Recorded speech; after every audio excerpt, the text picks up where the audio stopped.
मेरे आत्मीय मित्रों, नमस्कार। फ्रेंड्स, आज मैं आप सबसे एक ऐसे पवित्र आत्मा के बारे में बात करने जा रहा हूं, जिन्होंने अभी-अभी कुछ दिनों पहले इस दुनिया से महाप्रस्थान किया है। एक पवित्र आत्मा। जब मैं कह रहा हूं एक पवित्र आत्मा, तो उसका मतलब क्या है? ये कोई बहुत बड़ा दर्शन शास्त्र नहीं है, कोई बहुत जटिलता भी यहाँ नहीं है। बिल्कुल सरल और सहज है, जिसे मैं गोस्वामी तुलसीदास जी के शब्दों में आप सबके सामने रखने जा रहा हूं, जो उन्होंने अपनी जिंदगी के बिल्कुल उत्तरार्ध में विनय पत्रिका के अंतर्गत लिखे हैं। श्री राम से तुलसीदास जी क्या मांगते हैं? वो मांग रहे हैं, कबहू कहूँ यह रहनी रहूंगो। मैं कब इस तरह का जीवन जी पाऊंगा? किस तरह का जीवन?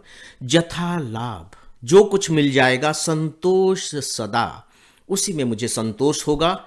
काहू से कछु न चाहूंगो, और किसी से मुझे किसी तरह की कोई अपेक्षा नहीं होगी, कोई इच्छा नहीं होगी। हे प्रभु श्री राम, मैं इस तरह का जीवन कब जी पाऊंगा? और दोस्तों, मुझे यह कहते हुए सच पूछे तो दुख भरा गर्व हो रहा है कि मैं जिन व्यक्ति के बारे में आपसे बातें करने जा रहा हूं, उन्होंने तुलसीदास जी के इन्हीं शब्दों को अपने जीवन में साकार किया है।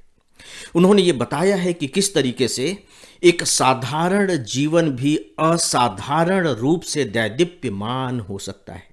साधारण जीवन का अर्थ जो मैं यहाँ कह रहा हूँ, वो केवल यह है कि जो सरकार के बिल्कुल एक साधारण मंझले पद पर रहे, जिनकी आर्थिक स्थिति बहुत सामान्य ही रही, लेकिन जो जीवन था वो असाधारणता से भरा हुआ।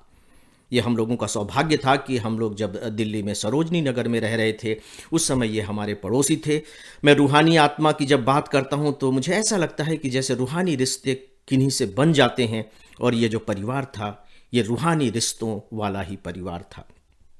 इनका नाम था संतोष चतुर्वेदी, जिन्हें मैं, मेरी पत्नी अंकल जी कहते थे, उनकी पत्नी को आंटी कहते थे, लेकिन हमारा बेटा सानिध्य इन्हें नाना और नानी कहता था। और सच बात यह है कि मेरी पत्नी के लिए यह दूसरा मायका ही था, और मेरे बेटे के लिए ये नाना नानी ही थे। 30 साल से लंबा रिश्ता, इतने निकट का रिश्ता जिसके सामने शायद रक्त संबंध भी छोटे पड़ जाते हों।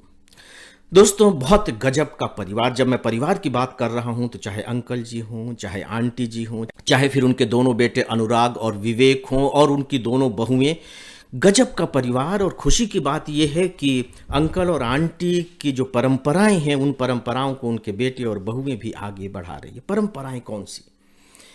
इनके घर का ऊपर का दरवाजा और हम लोग के घर का दरवाजा हमेशा खुला रहता था, और ऐसा लगता था जैसे कि अंकल और आंटी जी का घर एक प्रकार का सराय खाना हो। आने वालों की भीड़, पता नहीं कौन कौन आ रहे हैं, नज़दीक के रिश्तेदार, दूर के रिश्तेदार आ रहे हैं, रुक रहे हैं, पढ़ रहे हैं, इलाज हो रहा है। और सच पूछे तो अंकल जी, आंटी जी और दोनों बच्चों के चेहरे पर वही हंसी, वही खिलखिलाहट। ऐसा लगता था जैसे कि दोनों घरों के बीच में गुलाब के उद्यान लगातार मुस्कुरा रहे हों। इस तरह का माहौल हमेशा दूसरों के लिए किया, और सच यह है कि बदले में काहू से कछु न चाहूंगो को साकार किया। और तुलसीदास जी ने कहा, जथा लाभ संतोष, और इन अंकल का नाम था संतोष चतुर्वेदी। मुझे ऐसा लगता है कि जैसे अगर कोई उन्हें देख ले तो नाम पूछने की जरूरत नहीं पड़ेगी। अगर उनके चेहरे को पढ़ा जाए तो उसमें ऑटोमेटिक तरीके से संतोष दिखाई देता था, पूछने की जरूरत ही नहीं थी। मैंने इतने संतोषी व्यक्ति और इतने संतुलित व्यक्ति अभी तक अपने जीवन में नहीं देखा। जैसे ऐसा लगता है कि नाराज होना तो उन्हें आता ही नहीं था।